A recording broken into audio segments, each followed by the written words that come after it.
Սպասված ակցիայի ձյան համակարգից։ Փոխարինեք ձեր 5 նոր առավել ժամանակակից եւ խնայող կաթսայով։ Մանրամասները easyrsystem.am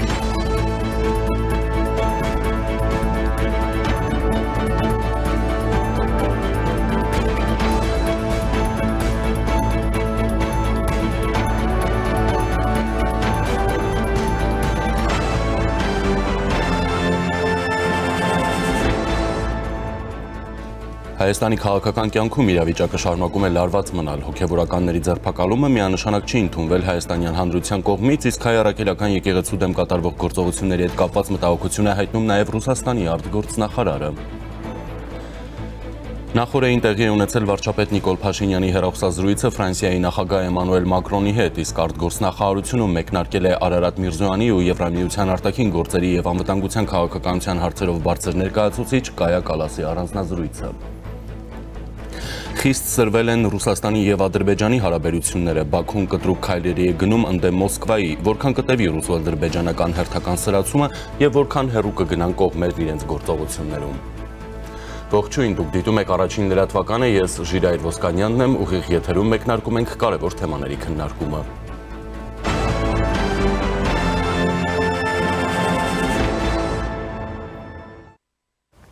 Եվ այսպես Հայաստանում հասարակական քաղաքական կյանքում իրավիճակը շարունակում է լարված մնալ, այն բանից հետո, երբ ձերբակալվեցին Բագրատ Գալստանյանը եւ նրա գլխավոր շարժման 1 տասնյակից ավելի անդամներ, կրքերը ավելի բորբոքվեցին։ Նախորդ շաբաթ դատարանը 2 ամսով կալանավորեց մեկ այլ ազդեցիկ հոգևորականի հայ առաքելական եկեղեցու Շիրակի թեմի առաջնորդ Միքայել Աջապահյանին։ Իրավապանների այս գործողությունները միանշանակ չեն ընդունվել հայ հանրության կողմից։ Շատերի կարծիքով այս գործողությունները դուրս են եկել իրավականի սահմանից ու քաղաքական ենթատեքստ ունեն։ Օրերս իրազեկ քաղաքացիների միավորում կազմակերպության ծրագրերի համակարգող Դանիել Իոաննիսյանը Facebook-յան գրառում է կատարել, նշելով, որ Միքայել arczepiskopos Աջապահյանի ռազմական հեղաշրջման կոչի դեպքով հանցագործության մասին հաղորդում էին ներկայացրել դեռ անցած տարի, ընդգծելով, որ այն ժամանակ մերժել էին, պնդելով, որ հանցակազմ չկա։ Դատախազությունը եւ ԱԱԾ-ն անցյալ տարի պնդում էին, որ Աջապահյանի հարցազրույցում չկա այնպիսի գործողություն, որին ողջամտորեն կարող է տրվել քրեական օրենսգրքով նախատեսված արտաքին համապատասխան կամ նախնական իրավական գնահատական։ Միքայել arczepiskopos Աջապահյանի ռազմական հեղաշրջման կոչի դեպքով հանցագործության մասին հաղորդում ներկայացրել ենք դեռ անցած տարի, այն ժամանակ մեզ մերժեցին, պնդելով, որ հանցակազմ չկա։ Հիմա ասում են, որ հանցակազմ կա։ Դատաիրավական մարմինների անկախության այս մակարդակով հեռու չենք գնա, գրել է նա։ Միևնույն ժամանակ մի խումբ քաղաքացիական հասարակության կազմակերպություններ եւ անհատներ հայտարարություն են տարածել, խոր մտահոգություն հայտնելով վերջին շրջանում Հայաստանում տեղի ունեցող իրադարձությունների վերաբերյալ, նշելով, որ դրանք խախտում են Հայաստանի Հանրապետության սահմանադրությունը, մարդու իրավունքների պաշտպանության եւ իրավունքի գերակայության սկզբունքները, դատաիրավական համակարգի մարմինների անկախությունը, հայաստանյաց առաքելական եկեղեցու ինքնավարությունը։ Այդ կազմակերպությունները նաեւ պահանջում են հանրային իշխանության ներկայացուցիչներից եւ հատկապես Հանրապետության վարչապետ Փաշինյանից ձեռնպահ մնալ դատական իշխանության մարմինների եւ իրավապահ համակարգերի վրա ոչ իրավաչափ ազդեցություն ունենալուց, հանրային խոսքում լինել զուսպ եւ պահպանել հանրային պաշտոն զբաղեցնող անձի էթիկայի ու վարքագծի կանոնները, չօգտագործել ատելություն եւ անհանդուրժողականության տարածող, խտրականություն եւ վիրավորանք պարունակող խոսույթ, քննչական կոմիտեի եւ դատախազության ծառայողներից իրականացնել անկախ եւ արդյունավետ քննություն, առաջնորդվելով բացառապես սահմանադրության եւ օրենքների պահանջներով, ապահովել հարուցված վարույթներում ներգրավված անձանց իրավունքները, այդ թվում անմեղության կանխավարկածը, ոստիկանության եւ ազգային անվտանգության ծառայության ծառայողներից իրականացնել իրենց գործառույթներն անկախ, հիմք ընդունելով բացառապես Հայաստանի Հանրապետության սահմանադրության եւ օրենքների պահանջները, ձեռնպահ մնալ անհամաչափ եւ անհարկի ուժի գործադրումից ու անձանց իրավունքները խախտելուց։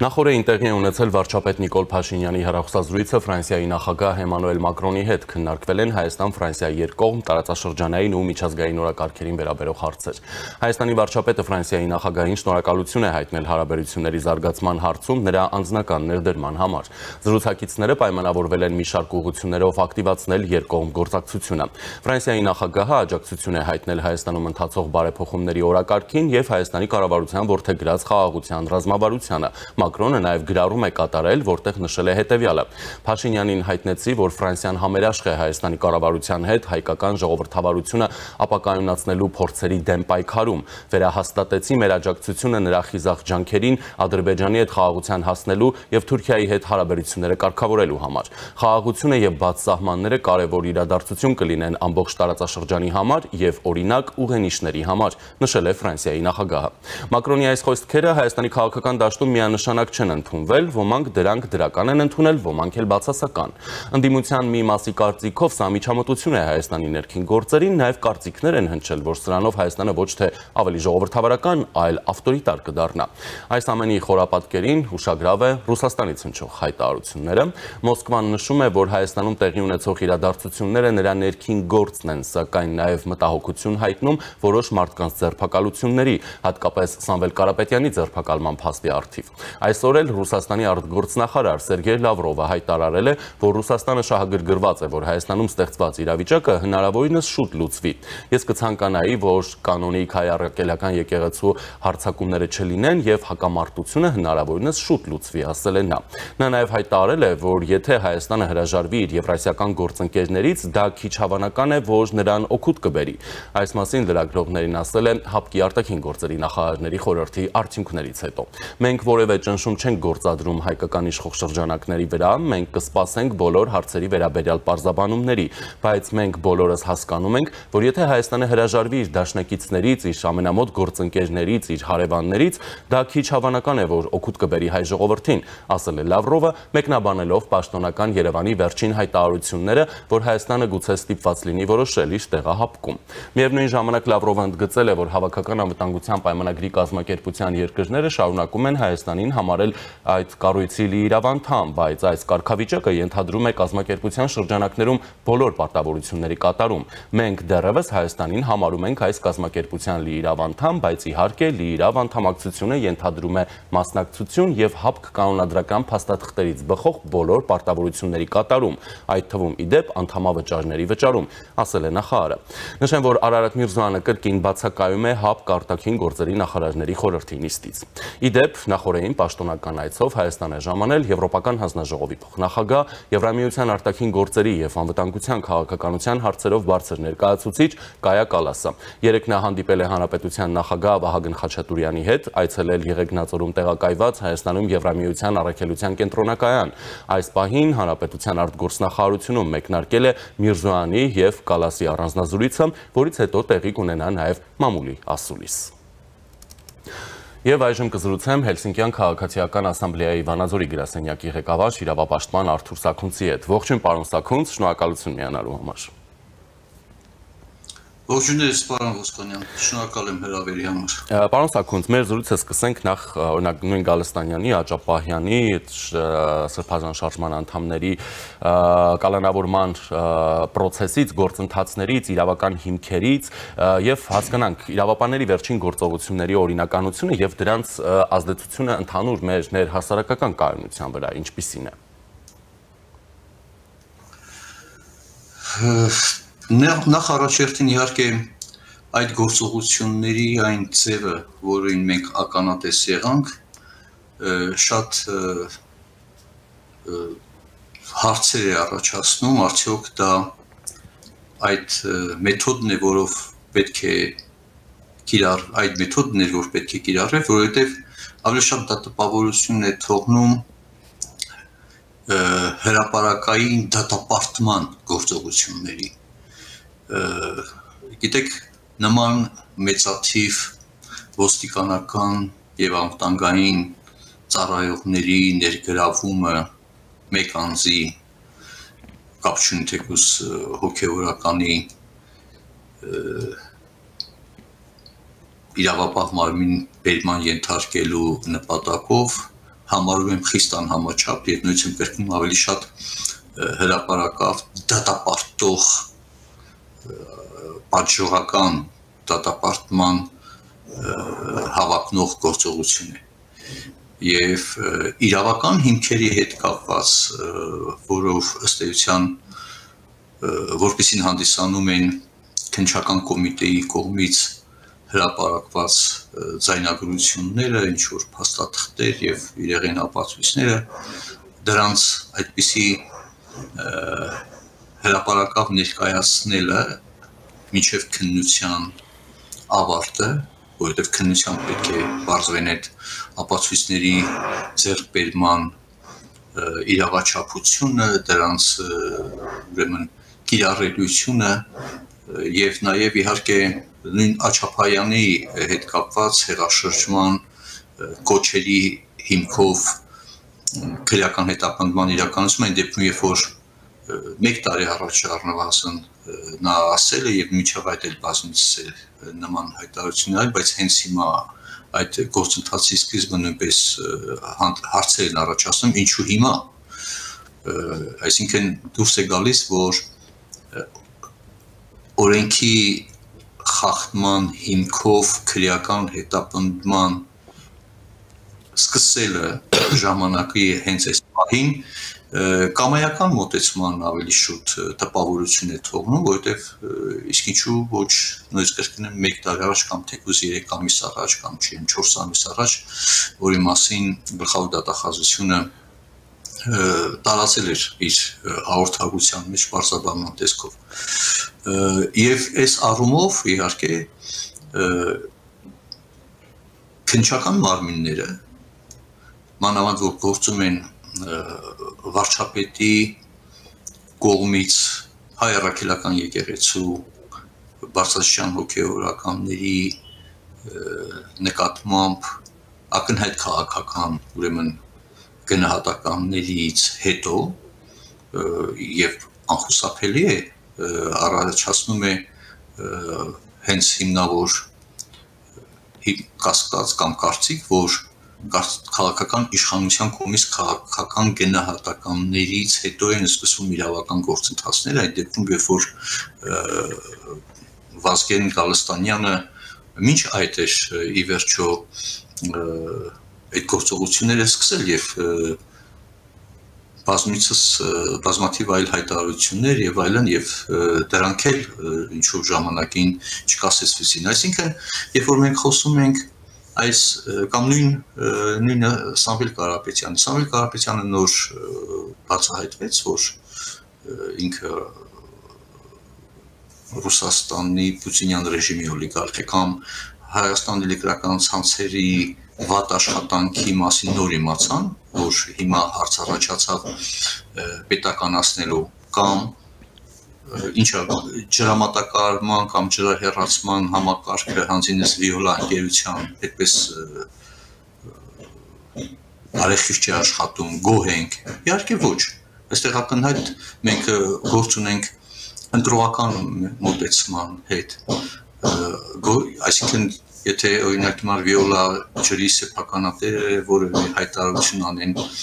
կամ դիրքորոշում արտահայտեն քաղաքական գործընթացների վերաբերյալ, որը դուրս չկա իշխանություններին, նորեն հիշելու ոչ բարեխիղճ ջրամատակարարման ու ջրահեռացման վիճակը կամ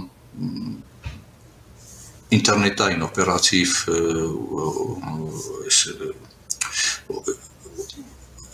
կառույցները, որոնք ինտերնետի կապ են ապահովում, այդքան ամեն ինչ բարեկարգ է, սա հարցեր են, որոնց հետ կապված կամ նույն բանը առաքելական եկեղեցու հետ կապված հարցերը նորեն առաջացել կամ նոր գիտեին, դա մասին վաղուց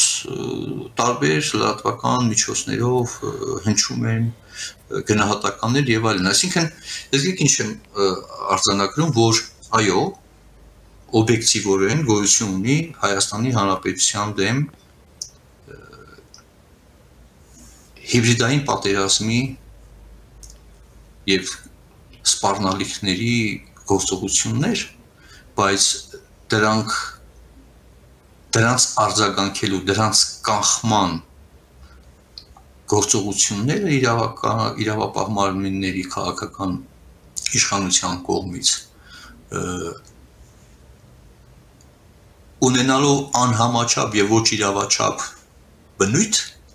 կասկածներ են հարուցում դրանց արդյունավետության հետ կապված։ Ես ուղղակի հիշեցնեմ, պարոն Ոսկանյան, մի օրինակներ, որը վերաբերվում է Վրաստանի օրինակին։ Միխայիլ Սահակաշվիլին Վարդերի հեղափոխությամբ եւ եկավ իշխանություն, բավական լուրջ քայլեր ձեռնարկեց։ Առաջին իհարկե ռուսական ռազմական ներկայության հեռացումը Վրաստանի տարածքից։ Ոստիկանության իրավապահ մարմիններում դատական համակարգում արմատական եւ բովանդակային փոփոխություններ կատարեց, բայց նույն Միխայիլ Սահակաշվիլին նաեւ կիրառեց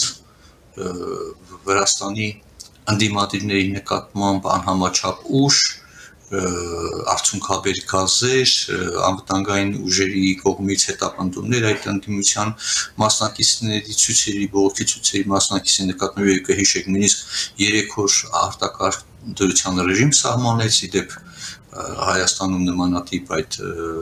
ապօրինի գործողությունից հետո Ռոբերտ Քոչարյանը եւ ժամանակին ասում են, որ օրինակ էր վերցրել։ Այսինքն ինքը նաեւ սկսեց անհամաչափ հետապնդումները ընդդիմության նկատմամբ շատ լավ հասկանալով, որ այդ ընդդիմության բովանդակությունը ինչպիսին է, բայց ի վերջո ինչի հանգեցրեց, ստեղծեց մի հատ իրավիճակ, որ Իվանիշվիլիից մեկը ունեցավ լեգիտիմություն, որտեղ Սահակաշվիլու իշխանության կողմից այդ խախտումները, ահաբեկումները,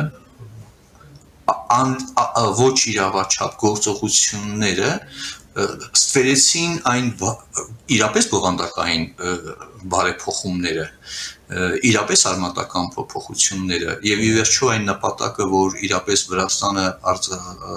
դուրս բերի համակարգային կոռուպցիայի այդ ճիրաններից եւ նաեւ ազատագրի իրապես Վրաստանը ռուսական ազդեցությունից, բայց իր այդպիսի աղաղակող խախտումներով գործողություններին ոչ հաշվետու, ոչ թափանցիկ ուրեմն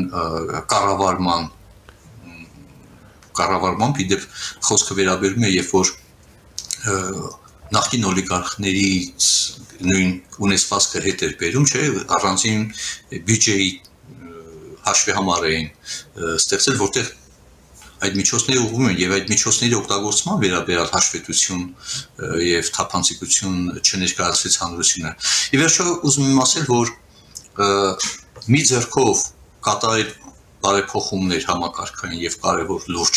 ինստիտուցիոնալ, բայց մյուս ձեռքով նաեւ այնպիսի գործողություններ իրականացնել, որոնք ստվերում են այդ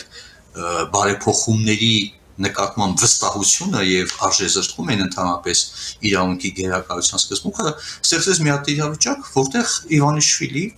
այդ անձով,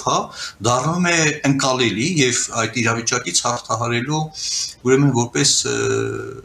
միակ ճանապարհը եւ արդյունքում այնպիսի իրավիճակ է, որ քաղաքասարակության իրավապաշտպան կազմակերպությունները, որոնք ժամանակին ու հիմնավոր արդարացիորեն քննադատում էին Իվանիշվիլու, Սահակաշվիլու կառավարության այդ ոչ իրավաչափ գործողությունները, աղաղակող խախտումները, խոշտանգումների փաստերը,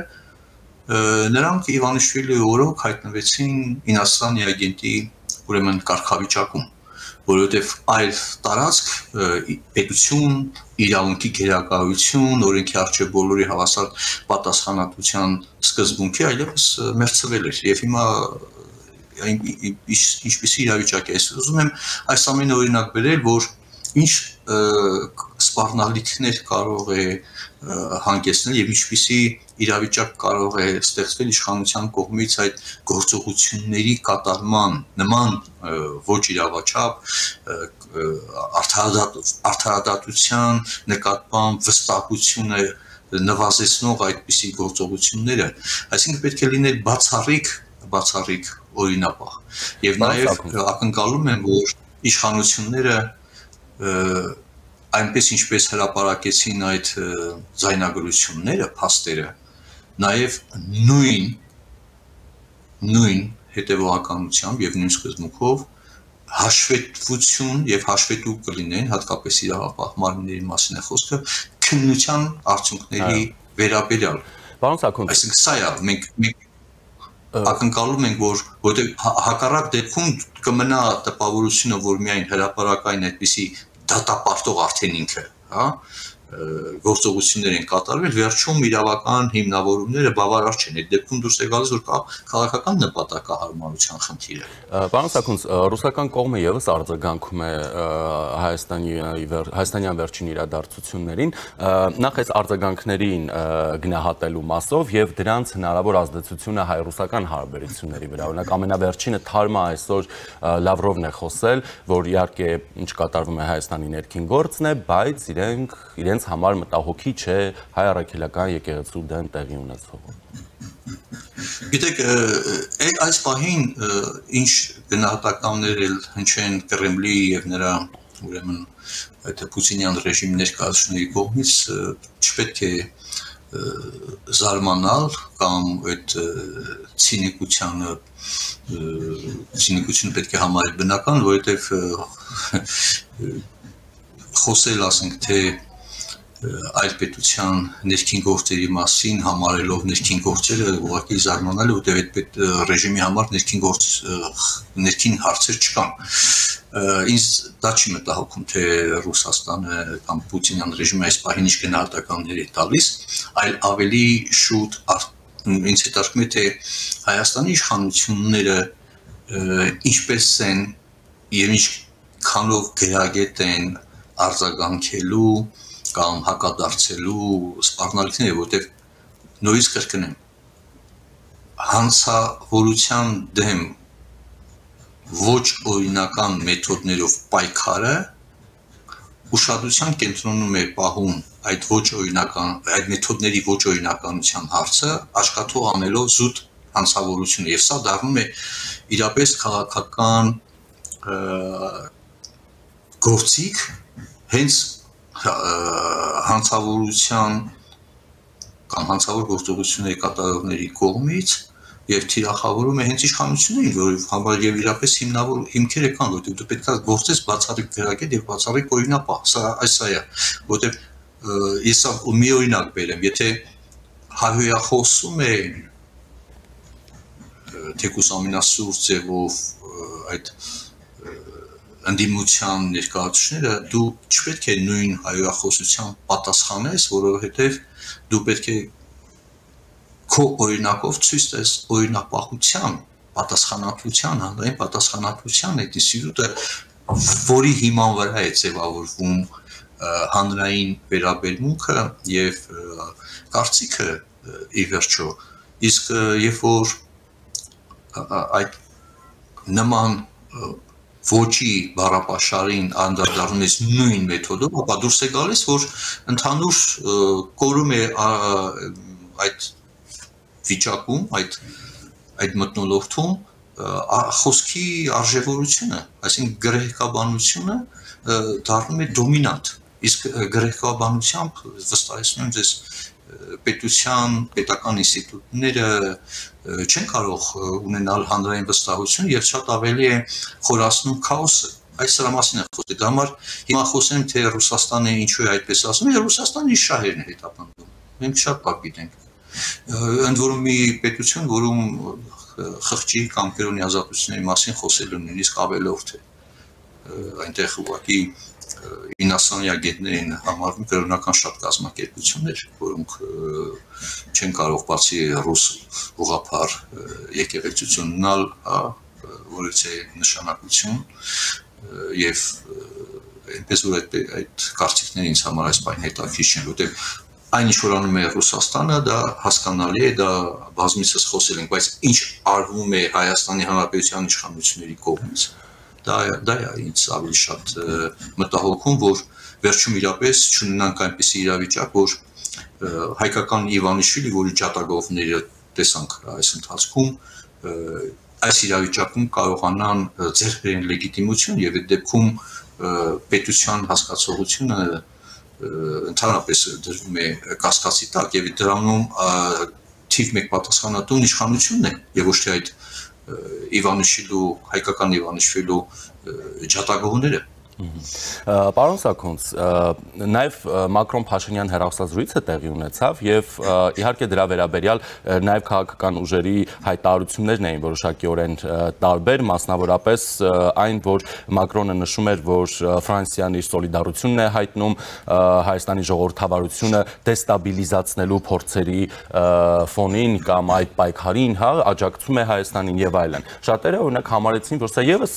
միջամտություն է Հայաստանի ներքին գործերին եւ տարակուսած էին, որ Ֆրանսիան կարող է աջակցություն հայտնել այս process-ներին։ Գիտեք, Ֆրանսիայի նախագահը դրսից դիտում է եւ այսպես կողքից իհարկե այդ տպավորությունը կա, բայց ես ասեմ, Հայաստանում ապակայունացման ուղղված գործողությունների, այդ գործողությունների իրականացնողների ջանքերը ոչ իրավաչափ գործողություններով իշխանությունների կողմից էլ ավելի է խորանում, էլ ավելի է խորացնում ապակայունացումը։ Ես սա եմ առանցքային խնդիր համարում եւ կարևորագույն հարցը ապակայունացմանը ուղղված գործողություններին արձագանքել ապակայունացնող գործողություններով, թվում է թե կայունացնող, բայց չի կարող կայունացնող համարվել հրապարակային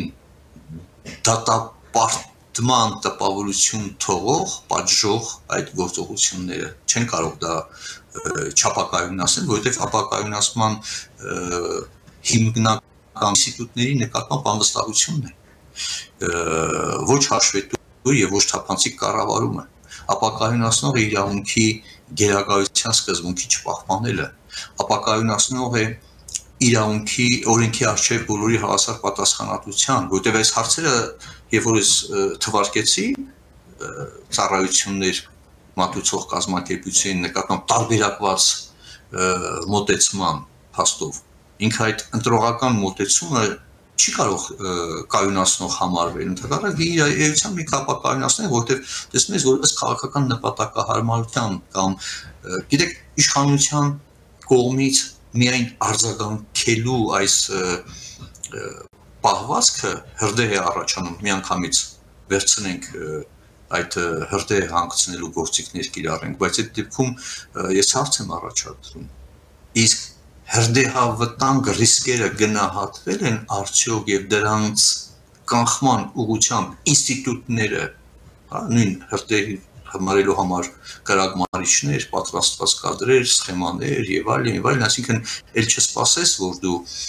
կամ հրդեհի առաջացման պատճառների վերացման ուղղությամբ քայլերը պետք է կատարես ժամանակին։ Բանը նոր գիտեք, որ Սամվել Կարապետյանը Պուտինյան ռեժիմի տարուն ներկայացուցիչ է, որի նկատմամբ Միացյալ Նահանգների ֆինանսական դեպարտամենտը պատժամիջոցներ է կիրառել։ Այդ ոնց է կիրառել հանդիպում, խոսում եւ այլն, թե այն ժամանակ ասենք թե խնդիր չկար քաղաքական բանի տեսակետից։ Հասկանում եք, այնպես որ եկեք Ռուսաստանի կողմից այդ սպառնալիքներն ու այդ մոտեցումները մտքում ունենալով պահանջ է ներկայացնենք առաջի հերթին իշխանությանը, թե ինչու ինքը համակարգային մոտեցմամբ չի խնդիրներին մոտենում, այլ զուտ արձագանքային կամ ռուսական բազան լավ համարվում է ինչ, օրինակ ինչ մի օր էլ ասենք թե չնայած ռուսական բազայի հրամանատարները խոչընդոտում է Հայաստանի արդարադատությանը, բազայի ղեկավարը չի թողնում, արգելում է Ջուլիետ Աղուկասյանի գործով մեղադրյալ Ռազգիլցեևի ներկայացում Հայաստանի Հանրապետության դատական ացիան։ Դա խոչընդոտում է արդարադատության իրականացման, բան չեք միջոցներ ձեռք առնում։ Հասկանում եք, ես կոնկրետ հարց եմ տալիս։ Ինչու՞ չի արվում։ Շնորհակալ եմ, պարոն Սաքունց։ Հաջողություն ձեզ։ Զրուցակիցս Հելսինկյան քաղաքացիական ասամբլեայի Վանաձորի գրասենյակի ղեկավար, իրավապաշտպան Արթուր Սաքունցն էր։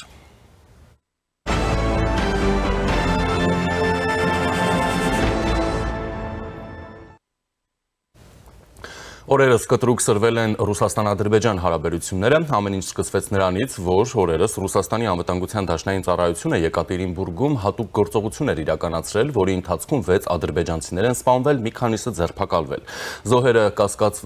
կասկածվում էին 2001 թվականին տեղի ունեցած սպանությանն առնչություն ունենալու հետ։ Ռուսաստանի անվտանգության դաշնային ծառայության այս գործողությունները մեծ աղմուկ եւ բողոքի ալիք են բարձրացրել Բաքվում։ Ի պատասխան այդ քայլերի Բաքուն արտգործնախարարություն է հրավիրել Ռուսաստանի ժամանակավոր հավատարմատար Վոլկոֆովխին պաշտոնական բողոք ներկայացրել։ Բացի այդ, Ռուսաստանի փոխվարչապետ Ալեքսեյ Օվերչուկի հունիսի վերջին նախատեսված այցը Ադրբեջան չեղարկվել է։ Ստեղծված իրավիճակում ադրբեջանական կողմը նպատակահարմար չի համարել Օվերչուկի կամ այլ ռուս պաշտոնյաների այցը։ Չեղյալ է հայտարարվել նաև Ադրբեջանի Միլի Մեջլիսի նախագահի առաջին տեղակալ Ահմեդովի գլխավորած խորհրդարանական պատվիրակության այցը Մոսկվա, որը պետք է կայանար Մոսկվայում կայանալիք Ադրբեջանի եւ Ռուսաստանի միջև համագործակցության միջխորհրդարանական հանձնաժողովի 23-րդ նիստին։ Այս ամենի խորապատկերին ուշագրավ դիտարկում է արել Ադրբեջանի Միլի Մեջլիսի падգամավոր եւ քաղաքագետ Ռասիմ Մուսամբեկովը։ Կա հայտնի արտահայտություն Ռուսաստանի հետ հարևան լինելով կարող է կամ նրա ստրուկը լինել կամ նրա թշնամին։ Ադրբեջանը վաղուց փորձում է Ռուսաստանի հետ պահպանել բարիդրացիական բարեկամական քաղաքականություն։ Զգացվում է, որ նրանք դա չեն գնահատել։ Կա մեկ այլ ճանապարհ Ռուսաստանից հեռավորություն պահպանել եւ այն հնարավորինս ընդլայնել, ասել է նա։ Նշեմ, որ այս օրերին ամբողջ ադրբեջանական մամուլը ողողված է հակառուսական հիստերիայով։ Բոլորը քննադատում են Ռուսաստանի գործողությունները, համարում նրա ֆաշիստական երկիր եւ այլն։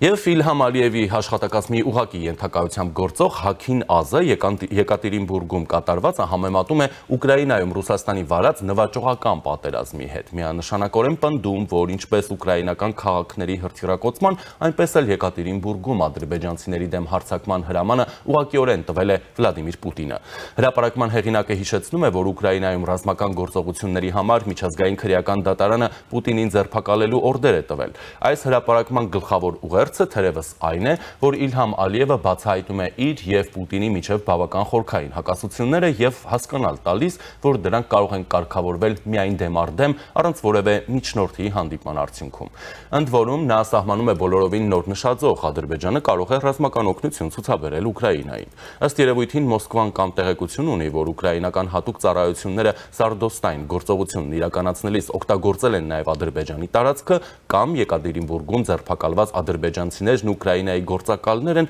կամ Մոսկվան Բաքվին բացահայտել է որպես Ուկրաինային սպառազինությունների ուղղակի կամ միջնորդ մատակարար։ Պուտինին անվանելով ռազմական հանցագործ Ալիևը առնվազն քարոզչական հող է նախապատրաստում, որպեսզի Ուկրաինային աջակցելու հարցում միջազգային աջակցություն ունենա։ Եվ այժմ կզրուցեմ քաղաքագետ Ադրբեջանի հարցերով փորձագետ Դավիթ Սարգսյանի հետ։ Ողջույն պարոն Սարգսյան, շնորհակալություն միանալու համար։ Եվ հասկանանք ինչ է կատարվում Ռուսաստանի եւ Ադրբեջանի հարաբերություններում, մասնավորապես Ռուսաստանում ադրբեջանական էթնիկ խմբերի բացահայտումներ, ձերբակալություններ, սպանություններ, պաշտոնական այցերի եւ միջոցառումների չեղարկումներ։ Հա, երևի սկսենք նախ թե ռուսական կողմը ինչ տարածեց եւ թե ինչ էր հենց ռուսական կողմի երևի թե ցանկացած այս ամենի վերաբերյալ 3 օր առաջ կարծեմ տարածվեցին հաղորդագրություններ, որ ռուսական հատուկ ուժերը Եկատերինբուրգ քաղաքում կատարել են գործողություններ, որը ինչ որ քրեական գործի շրջանակներում էր անցնում։ Այս ամենին միանգամից շատ արագ եղան արդեն տեղեկություններ հենց ադրբեջանական կողմից, որ թիրախ են դարձել հենց ադրբեջանցիները, ովքեր որոնցից երկուսը սպանվել են, նրանք ասեցին, 8-ը կարծեմ ունեն ծանր ասիկանի վրացվածքներ եւ այլն, եւ միանգամից բարձրացավ այդ ամուկը ադրբեջանական ամբողջ մամուլում, ինչը մինչ այսօր շարունակվում է։ Եթե հիմա փորձենք հասկանալ, թե որն էր այս ամենի պատճառը, երևի թե ռուսական կողմից մի քանիսը կարող ենք հավանական թվարկել։ Նախ եւ առաջ այն էր, որ Ռուսաստանը վերջին տարիներին հատկապես շատ խստացրել է միգրանտների հանդեպ որոշակի քաղաքականություն, որովհետև ռուս-ուկրաինական կոնֆլիկտից հատկապես հետո մի քանի դեպքեր եղել են, երբ օրինակ միգրանտները տարբեր քրեական գործերում շրջանառվել էին, նույն օրինակ Կրոկուսի հայտնի դեպքը, կրկին այդ ամենից հետո միգրանտների հանդեպ վերահսկողությունը շատ ավելի խստացել էր Ռուսաստանում։ Այս ամենը հենց այս շրջանակի մեջ է տեղավորվում, թե ունի ավելի քաղաքական ենթատեքստ իր տակ, բարդ է իմասել, սակայն ռուսական կողմի մոտեցման հիմնական պատճառները այս երկուսն են, այսինքն կամ կա քաղաքական կոնտեքստ եւ ուղղված է հենց Ադրբեջանի Ադրբեջանի դիմաց, կամ ուղղակի այս ամենը միգրանտների դեմ խստացված քաղաքականության շրջանակներում էր լինում։ Բայց ավելի հետաքրքիր է, թե ինչ Ադրբեջանը հենց ինքնին սկսեց պատասխանել, շատ կողոշտ եւ շատ կոպիտ արձագանք եղավ, թե մամուլի մակարդակով, թե պետական պաշտոնյաների եւ կառույցների մակարդակով, նախ արտգործնախարարությունը շատ կտրուկ երևի ասենք հայտարարություն տարածեց, այնուհետև Ռուսաստանի դեսպան Ադրբեջանում հրավիրվեց արտգործնախարարություն, որտեղ դրան ինչպես հենց բառացի եղել էին շատ կտրուկ բողոք ուղղվեց, այսինքն ադրբեջանական դիրքորոշումը շատ կոշտ էր, թե որն էր Ադրբեջանի այսպիսի կոշտ դիրքորոշման պատճառը, երեք թե մի քանիսը Նախ եւ առաջ Ադրբեջանը վաղուց արդեն գոնե Արցախյան երկրորդ պատերազմից հետո իրեն փորձում է դիրքավորել որպես տարածաշրջանային երկիր, ով կարող է պատասխանել տարածաշրջանում ցանկացած երկրի։ Բացառությունը երևի թե միայն Թուրքիան, բայց Թուրքիայի հանդեպ նույնպես պարբերաբար տեսնում ենք մենք որոշակի հակաօրինակ թուրքական տարբեր խոսույթներ, բայց դա իհարկե ամենակիչն է։ Ինչ վերաբերում է Ռուսաստանին, ապա վերջին տարիներին մենք շատ հաճախ ենք տեսել, որ Ադրբեջանը Ռուսաստանի հանդեպ կտրուկ գործողությունների անցել հենց մամուլի կամ պետական պաշտոնյաների մակարդակով, նույն ինքնաթիռի դեպքը սրա վառ օրինակն էր։ Այս անգամ նույնպես Ադրբեջանը փորձում է երևի թե ցույց տալ, որ ինքը կարող է նույնիսկ Ռուսաստանի դեմ այսպիսի գործողություններ իրականացնել, ինչ կբարձրացնի կրկին անգամ երևի թե Ադրբեջանի դերը եւ համբավը տարածաշրջանում։ Մյուս պատճառը իհարկե դա այն է, որ Ադրբեջանը փորձում է այս կերպ ցույց տալ, որ Ադրբեջանը պատրաստ է պաշտպանել իր քաղաքացիներին կամ էթնիկ ադրբեջանցիներին, ովքեր